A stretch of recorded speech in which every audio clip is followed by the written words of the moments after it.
بسم اللہ الرحمن الرحیم۔ السلام علیکم ناظرین، اسلامک شارٹس میں خوش آمدید۔ آج کی حدیث مبارکہ ہے، نبی اکرم صلی اللہ علیہ وآلہ وسلم نے فرمایا، قرآن کی 30 آیتوں کی ایک سورہ نے ایک آدمی کی شفاعت یعنی سفارش کی تو اسے بخش دیا گیا۔ یہ سورت تبارک الذی بیدہ الملک ہے۔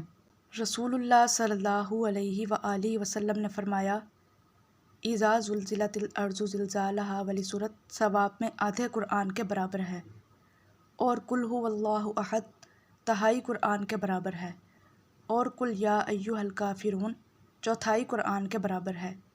رسول اللہ صلی اللہ علیہ وآلہ وسلم نے فرمایا، جس نے سورت اذا زلزلت الارض پڑھی تو اسے آدھا قرآن پڑھنے کے برابر ثواب ملے گا، اور جس نے سورت قل یا ایھا الکافرون پڑھی تو اسے چوتھائی قرآن پڑھنے کے برابر ثواب ملے گا، اور جس نے سورت قل ھو اللہ احد پڑھی تو اسے ایک تہائی قرآن پڑھنے کا ثواب ملے گا۔